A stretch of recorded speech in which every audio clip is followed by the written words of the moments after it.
everybody, and welcome back to my channel, or welcome to my channel if you guys are new. I do have two official changes on this channel. Number one, whenever I film in the daylight, I feel like the background behind me is always super washed out whenever I film with the curtains behind me. So I want to do this in a different setting whenever I film in the daytime, so you probably will be seeing my vanity now in the background. I also am really liking the aesthetic that's going on with this, and I like the camera quality, so I honestly might just keep this as my background now. The second thing you guys may or may not have noticed is the sound quality is different.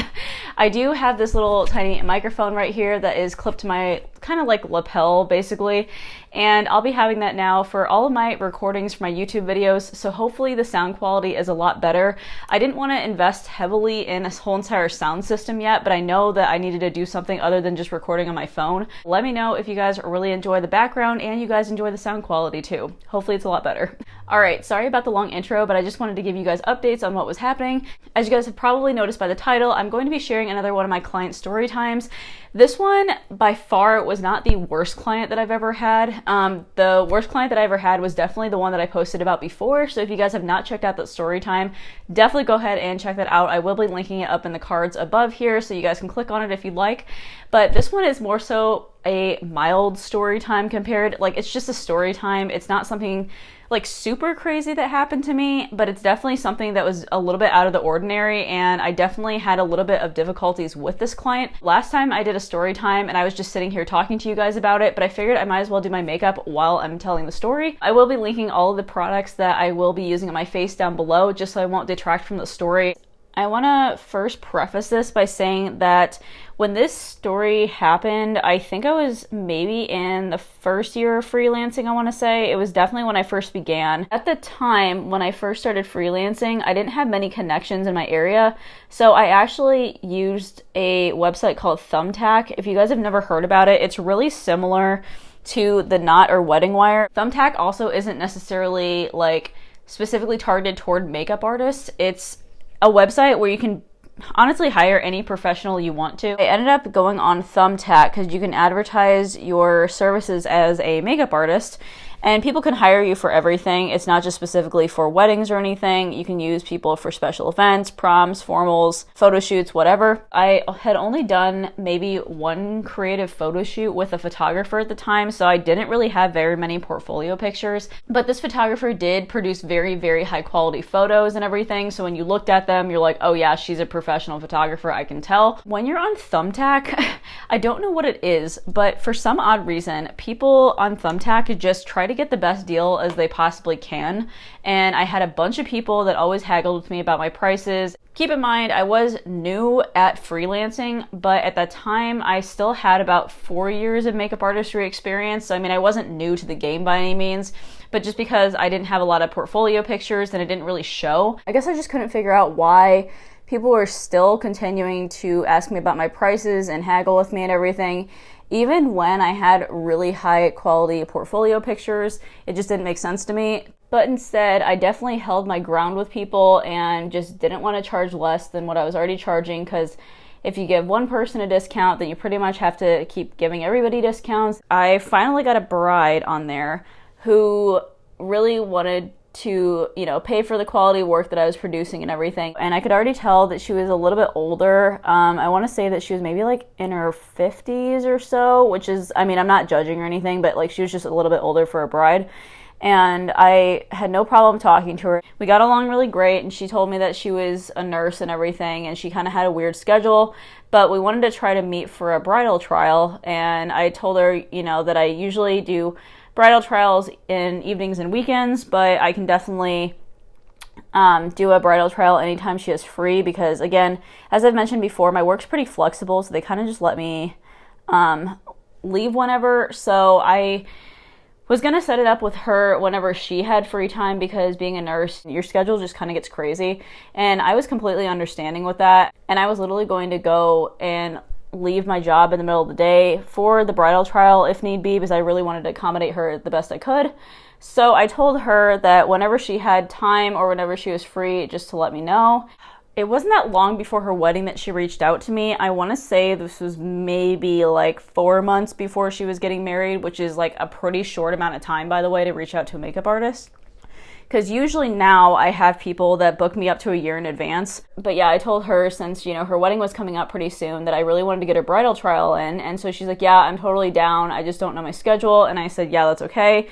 Just let me know. When you reach out to somebody through Wedding Wire and The Knot, they have an actual like spot where you message vendors, obviously, and Thumbtack works the same way. So the only means of communication that we had was from that app specifically. So I reached back out to her after a week of her not, you know, getting back to me about her schedule, and just said, hey, do you, you know, have your schedule? Did you get my last message? What's going on?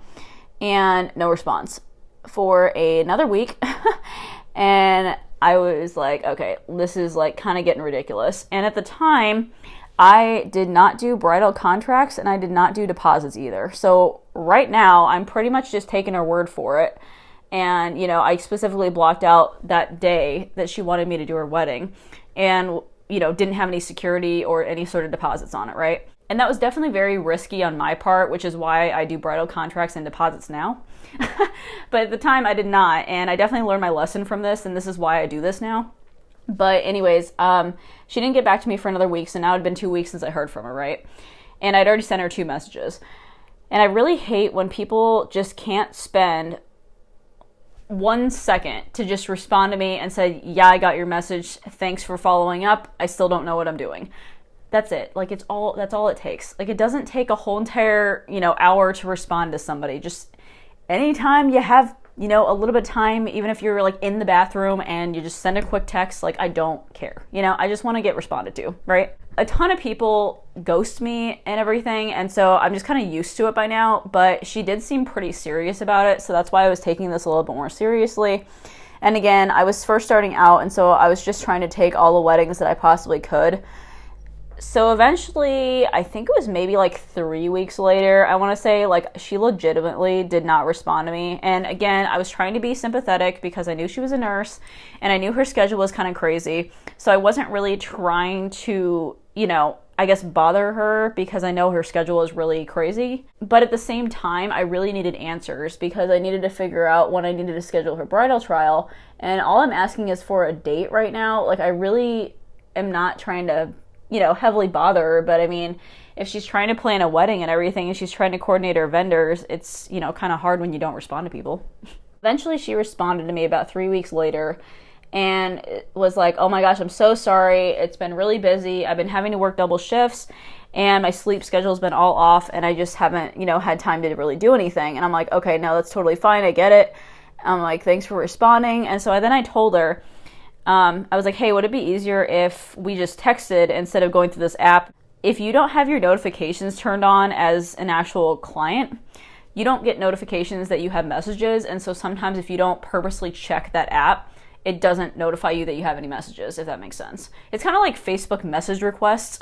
It ends up in the secret folder somewhere and you have to purposely check that folder to be able to know that you got a message. It's kind of like that. It's really inconvenient. But at the same time, as a client, wouldn't you think that if you were waiting to hear back from somebody that you would check it? You know what I mean? Same with if you're trying to, you know, get in touch and you send an email out to somebody and you know you're waiting on a response from somebody, wouldn't you not check your email every single day to see if they responded? I don't know. That's just me. I sent that message to her and said, would it be easier if we texted instead of did this messaging app? So she actually surprisingly did respond to me a day later after that and said, yeah, texting would work a lot better. I really don't like this app because I just don't tend to check it that often. And I'm like, yeah, that's totally fine. I get it. She got right on it and we exchanged phone numbers. I got her phone number from her, added her in my contacts. I sent her a quick message just to remind her that, you know, it was me. So I said, hey, this is Julie. I'm the makeup artist. You know, just wanted to let you know that this is my number, you know, in case she hadn't added me too. And no response. So I was like, okay, cool, that's fine. Sorry, not a lot of makeup is getting done here. I just realized like actually how slow I'm going. Anyways, so I didn't hear back from her after that message and I was getting a little bit frustrated because obviously if somebody doesn't respond to you, it's just like a very frustrating thing, especially when you're really trying to figure this out. You're trying to do the best of your abilities as a professional to coordinate with this person and they're just not working with you. I think this is maybe a couple of days later that she finally ended up responding to my message that just said, hey, I'm Julie. This is my number. And she responded back and said, hey, I'm so sorry to get back with you. Had to work another night shift and everything. And I just, you know, didn't have time to respond. And I was like, oh, that's fine. So then I asked her again about the trial, right? So then, of course, no response for another couple of days. So she responded and goes, as much as I would really like to do a trial, I honestly don't think I'm going to have time with my work schedule. And that kind of makes me nervous as an artist because I personally love to meet my brides beforehand and just talk about their weddings and get to know them before I actually show up on the wedding day. And then they can also have trust in me as well and get to know me as an artist. So without a bridal trial, I feel like unless somebody's just really chill and not picky at all, that's the only way this is going to work. After that, I, messaged her and everything, and I'm like, that's totally fine. As much as I would like doing a trial, I completely understand that, your schedule is really crazy and everything. And as long as you feel comfortable without doing a trial run beforehand, then I have no problem just skipping it and then showing up on your wedding day. I, of course, just need to kind of maybe schedule a phone call with you and then, kind of discuss a little bit about what you're doing and what look you want and everything for your wedding day. So she then responded to me maybe a couple of days later after that. Everything was just kind of like a couple of days or a week or something like that, right?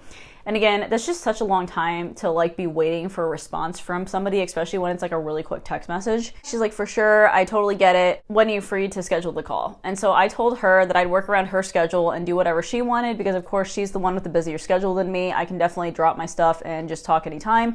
But I maybe only needed like 5 minutes of her time. Like it really wasn't that long. I just wanted to go over wedding details. I wanted to know when the ceremony was going to be so I could know when to show up, and then I wanted to tell her how long it took, need reference photos, need a look of some sort, and then I needed to know where I was going. So she said, yeah, I can probably do it on my lunch break and everything. So then she gave me a date and time. I waited until that date and time, obviously. I was supposed to call her at 4 o'clock.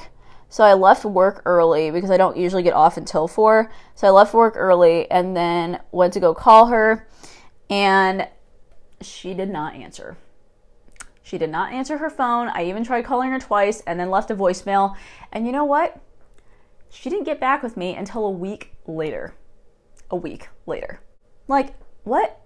You just don't do that to people. I don't get it. We legit scheduled a time to talk with each other, and I just don't understand. Eventually, a week later, after we were supposed to schedule the call, she responded back to me over a text and goes, oh my gosh, I am so sorry I missed your phone call. My phone, for some odd reason, has been giving me issues all this week, and I haven't been able to receive text or phone calls. Like, really? Really? That's like the oldest excuse in the book. And again, I understand if you're busy, but I legit needed like 5 minutes of your time. Every single time, for some odd reason, I ask people to do something, they act like it takes like hours. And I don't understand. I need 5 minutes of your time just to have a phone call, just to have a little bit of a discussion about wedding details. That's very important. I think it was maybe somewhere in like the 2.5 month range or something like that at this point in time.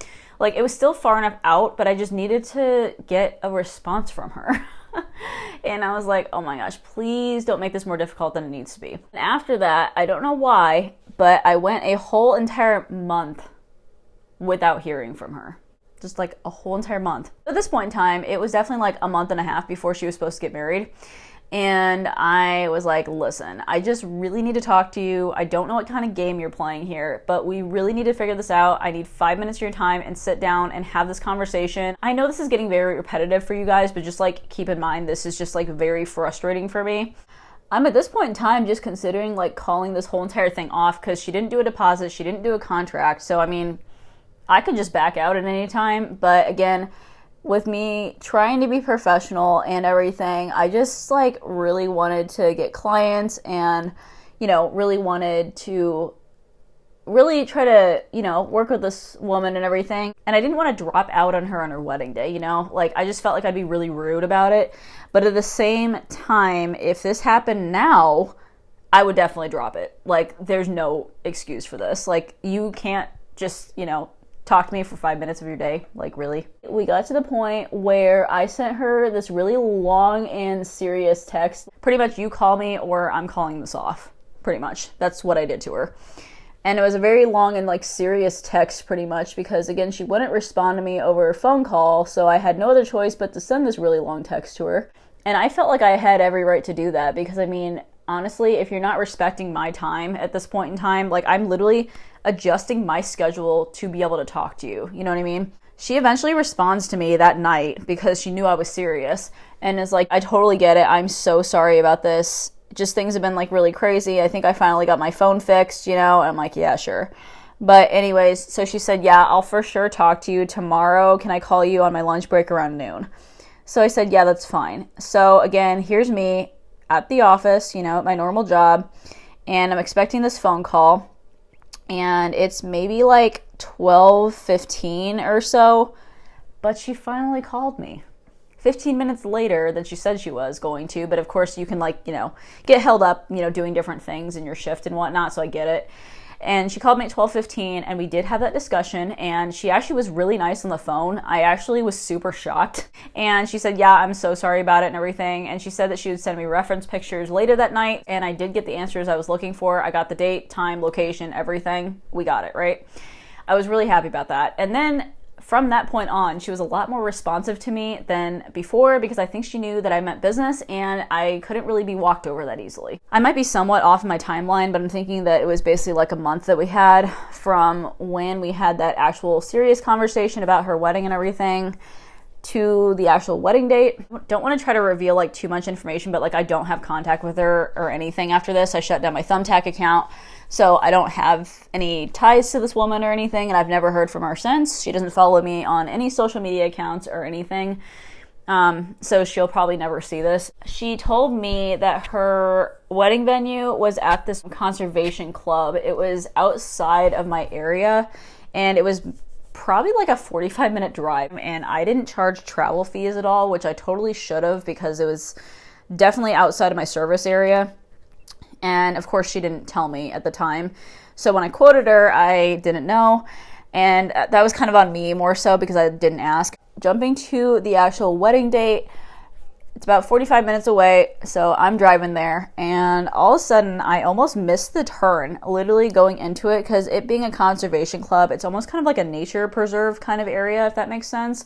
So it's in a very heavily wooded area off of like a main interstate. So if you don't specifically know where this place is, it's very easy to miss.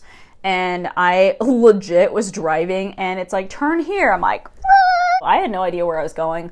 Also, keep in mind, I'm very directionally challenged too. So, I mean, I could also like end up in like Canada. So anyways, I got there and turned onto this gravel road, and I knew it was a nature preserve, so I kind of was expecting a gravel road and everything, and not that that's like a bad thing or anything. But I got onto this road, and it was so narrow, to the point where maybe only like one car could fit on it at a time. And there was definitely weeds and really tall grass going on the side of the road. So it's not like if another car came, you couldn't just like pull over on the side and let the other car go. No, there was only one path and room for one car, and the other one could not turn off anywhere. Otherwise you'd end up in a swamp or something. And I'm like, I don't know where else I'm supposed to go if another car comes. Like, you know, so I'm just driving along and hoping for the best, right? There were 6 different buildings on this property, and they were all spaced out, and I had no idea where I was going. And again, me being directionally challenged, had no clue. So I was just trying to read signs. I didn't know what building she was in or anything. Luckily, I did find somebody that was like just walking around the property. I don't know if they worked there or if they were part of the wedding. I'm not really sure. But I basically said, hey, I'm here for so-and-so's wedding. I don't know where I'm supposed to go. And they're like, oh yeah, that wedding's actually in the community center. You just kind of have to go back and just follow the path until it ends, pretty much. And I'm like, oh, okay, cool. So I'm just driving, you know, all the way to the back of the nature preserve, like the guy said to me. And eventually I did happen upon civilization, and I found the community center. But it was a ways back. I mean, it was probably like a mile back. And I saw a bunch of people that were just bringing folding chairs in and out of the community center, which I'm assuming was setting up for the ceremony. And I, you know, just kind of walked in there and meandered in there. Didn't know who I was looking for, didn't know what the bride looked like. So, you know, I was just coming in there with my chair, my ring light, everything, because I brought a whole entire mess of equipment with me, because I did not know what situation or, you know, even the lighting I was dealing with. So I brought everything with me. Oh, and I also forgot to tell you, I'm supposed to do the bride, and then I was also supposed to do her sister too, who was a bridesmaid. Well, it was actually her maid of honor. And I also had a rolling case to make it worse at the time. So I was dragging around this rolling case on a gravel road. I honestly was like struggling to get this bag in there, and I pretty much had to like carry and pick up the whole entire thing. Anyways, I was going in there and I was walking in the community center, and there was all these people around, and of course I had no idea who the bride was or who my contact was supposed to be, didn't know any of these people. And I eventually got into one of the back hallways, and I just grabbed a random person and I was like, hey, I'm looking for the bride. I am the makeup artist. I'm here to do her makeup and everything, but I don't know what she looks like. Could you possibly take me to her? And so they're like, yeah, totally. I can take you to her. And I was like, okay, cool, thanks. And eventually this lady did take me to her, and then we introduced ourselves. She was really nice, kind of like she was on the phone. And her sister was actually with her, the other girl who I was supposed to be doing. And they both, introduced themselves and whatnot. And the sister was really nice too. So then I asked her where I was supposed to set up, because I really wasn't sure, since there was like a lot of commotion going on, where they wanted me to set up. Because when you walked in, there was like a bunch of classrooms, kind of like a bunch of rooms off to the side. And then there was like this large community, like convention center almost, that was kind of like a cafeteria too in the very back of the building. And so we actually ended up going all the way back there and set it up in a very dark corner in the back of the community center. Like, there were windows everywhere else except for in this one corner. So I'm really glad that I brought my ring light with me, because otherwise I would not have been able to see anything, and her foundation match would have been off, and the whole entire thing would have been off. So here I am trying to set up all my stuff, because I had to set up my ring light and my chair and like do everything, and the ring light takes a while to set up. I'm supposed to get, obviously, her and her sister done in like an hour and a half, right?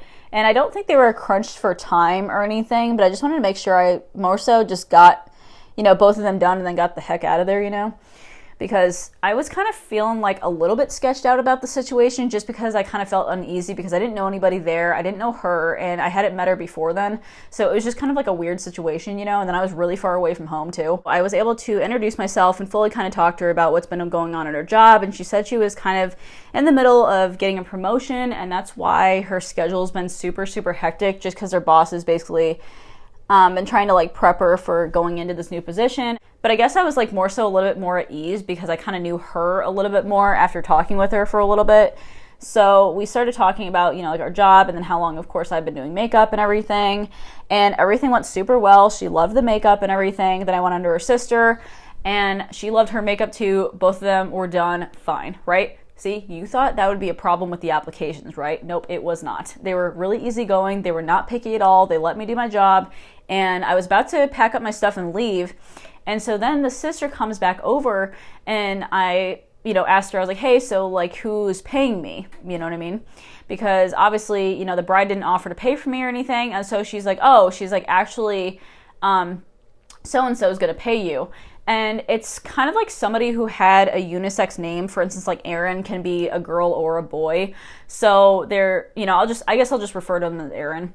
So she's like, oh yeah, so Aaron's gonna pay you and everything, and actually they'd like their makeup done. They just need like foundation and everything, and maybe like a little bit concealer. I'm like, okay. She goes, how much would that be? And I was like, oh, I don't know. I was like, I don't usually do, sorry, there's this hair that's like right here in front of my face and I can't get it. But yeah, so for the full face and everything, usually I charge a certain amount, but I don't usually do partial faces because it's really hard to price out your services individually like that. So I'm like, well, if you legit just do foundation and concealer and maybe like set you with a powder all over, maybe like $20. And so she goes, okay, done. I'll tell the bride that. She should be fine. I'm like, okay. So the bride approved, right? So then at that point in time, I'm told after that by the bride that Aaron's on their way and everything, and they should be here within like, I'll say like 15 minutes or so. And at that point in time, I'm already kind of getting antsy because I was like, man, I really want to leave, but I just need to get paid and like leave, And if Aaron has the money, then obviously I can't leave without that, right? And I wasn't opposed to making like, an extra $20 for that, wedding that I wasn't supposed to make originally. So I was just kind of going with the flow and everything and just waiting for them to get there. And me assuming that, Aaron's another bridesmaid, I was kind of concerned about the fact that they were only getting foundation and concealer, because I was like, are they doing the rest of the makeup themselves? Like, are they doing eyeshadow? What's going on? Right? And so I'm packing up all my stuff at that point in time. Like, I mean, I left my chair and my ring light out, obviously, but then if I was only doing foundation, concealer, and powder, I was pretty much trying to clean up every single makeup product that I had on there that I wasn't going to use. And I was packing up all my stuff, and all of a sudden I feel a tap on my shoulder, and I turn around and there's this guy standing right there. And the guy has got to be like my age. Like, he's got to be either my age or younger. Like, yeah, he was probably like younger than me, because at the time I was in my mid-20s, and so he had to have been like maybe 22 or 23. And he was this dorky looking kid with glasses, and I'm not trying to like say anything, but it was just kind of like really off, I guess. And so I was like, oh, hi, I'm Julie, you know, and I introduced myself, obviously, but I was kind of weirded out about it. And he goes, oh, I'm Aaron. I'm like, oh, okay, so you're Aaron, so I'm doing makeup on you then. At MAC, I did makeup on men sometimes, but it was more so people that were trying to like conceal things for photos and everything. It just was kind of weird because I've never done makeup on a groom before. And also, the bride, keep in mind, was like in her 50s, and he was at least 23 or 22. Again, I'm not passing any sort of judgments, but it was just kind of like a really weird situation. Like, if you guys ever happen upon a situation like this, it's just very weird. Like, the whole entire time was weird. The whole entire communication with her was weird. And then this happens, and I'm like, okay, now I'm fully weirded out. All of them are super nice, though. I mean, I really don't have any complaints at this point in time. Nobody's made it really hard. Nobody's hated my work or anything. And so he sits down in my chair and everything, and I ask him, I'm like, hey, so do you just want foundation and concealer or whatnot? And I was like, what are we doing? So he basically said to me that he usually doesn't, you know, obviously do this kind of thing. Like, he's never put makeup on his face before, but his wife really wanted makeup done for the photos. And he did have like a little bit of breakouts, but honestly, like, his skin was pretty nice to begin with. I just slapped basically like a really light layer of foundation kind of all over, and then I used it to spot conceal certain areas of his face where he was breaking out a little bit. But to be totally honest, though, it was probably like the easiest $20 I think I've ever made.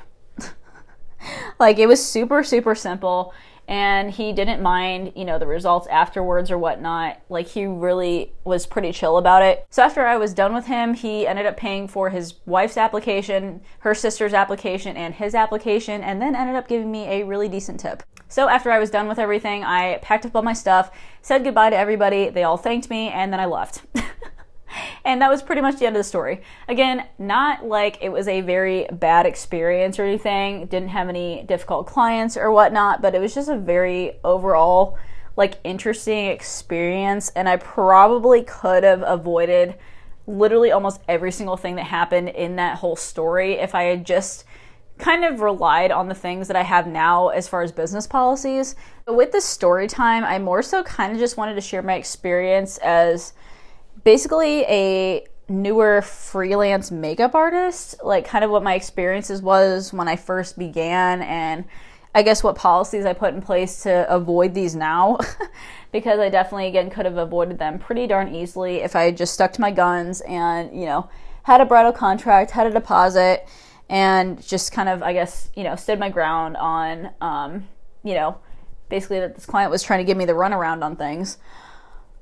But overall, I'm glad that it worked out for the best, and again, nobody was upset or anything, and we all ended up, you know, being in a really good place whenever all of it was over, so that was really good. Well, I successfully got through the end of this story while almost getting done with everything. So I'm just going to put on a little bit of lipstick here. Not a lot, I just want like more so of a stain going on. Anyways, I hope you guys really enjoyed the video and story time. If you guys did, definitely go ahead and give me a big thumbs up, as well as hitting that subscribe button. I upload a ton of makeup artist related content on this channel. Also, please let me know any other video suggestions that you guys would like to see. I know I always ask you guys that, but I just really want to put out videos that you guys do want to see on my channel. As always, I hope you guys are having an amazing day, and I will talk to you guys in my next video. All right, bye.